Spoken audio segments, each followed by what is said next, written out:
Assalamualaikum warahmatullahi wabarakatuh. Oke, terus. Nah, orang yang khudi, orang yang jelas egonya, jelas kediriannya, punya 5 ciri. Yang pertama, self-reliance, percaya diri. Yang kedua, self-respect, menghargai diri. Yang ketiga, self-confidence, yakin pada dirinya sendiri.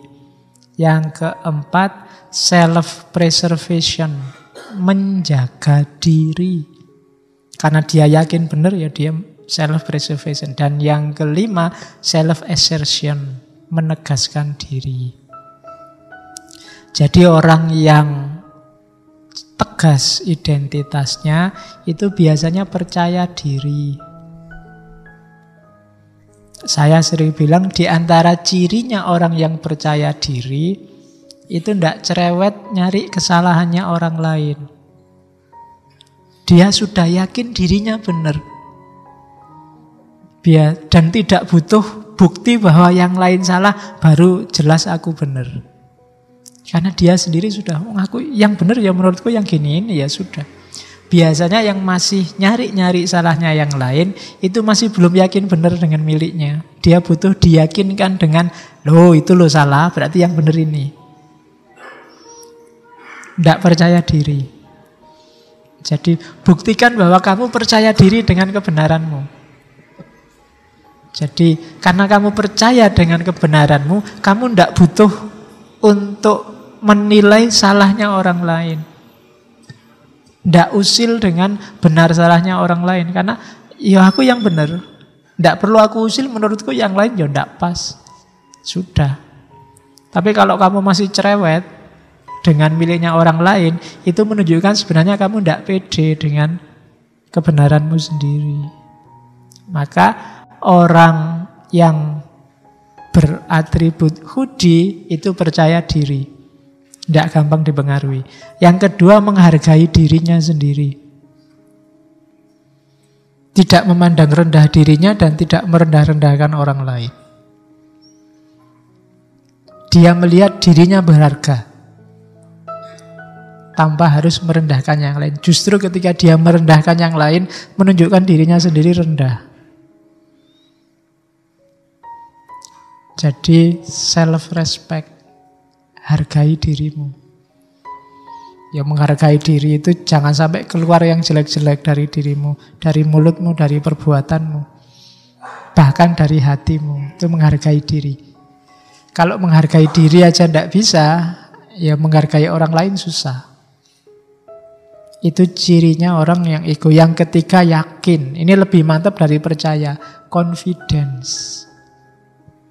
Biasanya kalau bahasa Indonesia ini dilawankan dengan minder. Dalam banyak hal mungkin kalian bisa, tapi tidak ada gunanya kebisaanmu itu karena kamu tidak punya self-confidence. Tidak yakin dengan dirimu sendiri. Apa iya Pak saya bisa? Nah, itu pertanyaan paling berbahaya. Karena dengan itu menunjukkan kamu tidak yakin dengan kemampuanmu sendiri. Mending kamu yakin terus gagal daripada kamu nggak gerak-gerak karena selalu tanya apa iya saya bisa. Mending kamu nulis saja dan hasilnya jelek daripada kamu mikir apa bisa Pak saya nulis yang bagus ya? Apa bisa saya? Ya wis, nggak jadi-jadi, nggak jalan-jalan. Self-confident, percayalah dirimu bisa. Kalau nggak bisa, akan kelihatan kelemahanmu di mana dan diperbaiki. Tapi kalau kamu nggak ngapa-ngapain, ya sudah. Kayak kamu nulis tesis, apa skripsi, apa disertasi.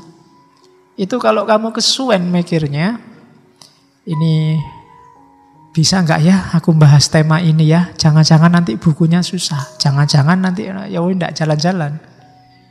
Maju aja. Nanti kalau ada salahnya di mana kan ada yang baca, kan ada yang bimbing. Kan ada yang nguji, meluruskan. Lah nanti kalau nggak ketahuan Pak, jeleknya di mana? Alhamdulillah. Ya, bisa lulusnya lebih cepat. Jadi yakinlah pada dirimu. Itu menunjukkan egomu mantap. Yang keempat, self-preservation. Karena kamu yakin dirimu bisa, maka ya kamu menjaga dirimu. Tidak menyia-nyiakan bakatmu.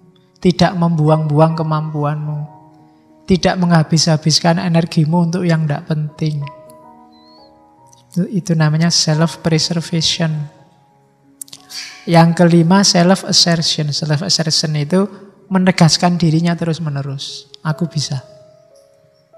Aku mampu. Aku ini muslim yang baik kok. Aku ini mahasiswa yang rajin kok. Aku ini itu menegaskan diri terus-menerus. Cirinya itu. Kalau kita tidak punya 5 ini, kita tidak akan jadi sesuatu. Kalau ada yang ingin jadi artis, ya harus yakin bahwa kamu bisa jadi artis. Meskipun figuran, bagian dipukuli, bagian ditendangi, tapi bisa. Jangan khawatir.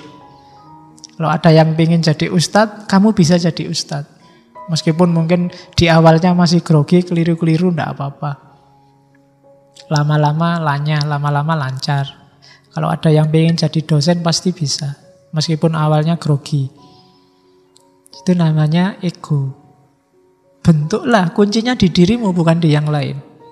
5 ini kan kuncinya dalam diri kita semua. Oke, tujuannya kemana sih Pak? Kok membangun ego yang semacam itu? Tujuannya apa? Ya biar kita jadi sesuatu kalau bahasanya Iqbal. Kalau kita pribadinya sudah mantap, tinggal diarahkan. Kalau kitanya sendiri pribadinya masih labil, dibentuk apa aja tidak bisa. Jadi ego itu dimantapkan untuk menjadi sesuatu. Wes, kamu ingin jadi apa? Kalau egomu kuat, pasti bisa. Tapi kalau kamu labil, ya susah menggapai targetmu, menggapai cita-citamu. Jadi tujuannya ego, kata Iqbal, bukan to see something, tapi to be something. Menjadi sesuatu. Bukan untuk memahami sesuatu, apa untuk melihat sesuatu. Karena to be something, menjadi sesuatu, maka prosesnya evolutif terus. Evolutif itu kayak tadi pengen jadi ustadz.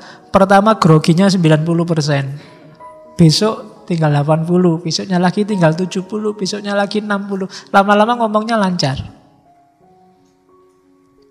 Mungkin ada yang tanya, Pak Faiz kok ngomongin ya bisa terus. Loh ya kalau keseringan. Salahmu sendiri disuruh ngomong terus tiap malam Kamis. Awalnya ya rodok mikir-mikir nyari bahan. Lama-lama lancar. Kenapa? Sudah jadi habit. Wis biasanya ngono, wis tenang aja lah. Baca dikit-dikit enggak apa-apa. Karena wis sudah terbiasa. Loh kalian juga bisa kok. Kalian sama saya kan dekat jaraknya. Ya, mesti iso, tidak usah khawatir. Ya kapan-kapan misalnya saya malam Kamis tidak berhalangan, salah satu boleh mewakili di sini. Dibagi 5 menitan. Nah, giliran 5 menit. Loh, ya tidak apa-apa tuh ya, latihan. Ya, tidak cuma nulisnya. Sekarang kan nulisnya bisa gantian. Ada beberapa yang hari ini mau bikin buku itu nulis. Awalnya kan saya, besok kalian. Yang di sini juga bisa begitu nantinya. Jadi gantian. Ya kalau gitu kan, kalau enggak gitu enggak ada regenerasi. Harus ada yang bisa dan harus ada yang mau. Kalian pasti bisa. Bukan urusan nanti ini kan masih gradul-gradul Pak. Ya harus dilewati fase gradul-gradulnya dulu karena sifatnya memang evolutif. Lama-lama lancar. Atau kalau mau, ya wis lah ndak apa-apa malam Kamis saya, besok malam Senin, malam Selasa, malam Rabu bikin sendiri giliran. Untuk kepentingan bareng-bareng biar lanyah. Besok di kampungnya masing-masing bikin ngaji filsafat tandingannya sini. Kan sudah terlatih, ndak apa-apa. Materinya boleh pakai ini, bahannya boleh pakai ini. Nah, Jadi caranya begitu. Jangan minder. Kalau kayak gini terus dan kamu ndak gerak-gerak, ya yang naik terus levelnya saya, kalian mandek. Kalian juga harus gerak. Kalau malam Kamis dikhususkan saya boleh, tapi nanti mungkin bikin sendiri forum malam Selasa, malam Rebu, nyari jam yang cocok. Ndak harus sebanyak ini, mungkin yang punya komitmen aja 10, 15, 8, 2, ndak apa-apa lah, berdua di sini latihan saling nyeramai. Duh, itu kan bisa juga, ndak masalah. Itu salah satu cara untuk membangun citra diri. Oke, untuk malam hari ini saya cukupkan sekian dulu. Mohon maaf kalau ada yang kurang berkenan, mungkin 1-2 kekurangan apa, mohon dimaklumi. Kalau ada kekhilafan, kealpaan yang teman-teman ngerti benernya seperti apa, ya silahkan disampaikan. Kurang lebihnya mohon maaf. Wallahul muwaffiq, wallahu a'lam bissawab. Wassalamualaikum warahmatullahi wabarakatuh.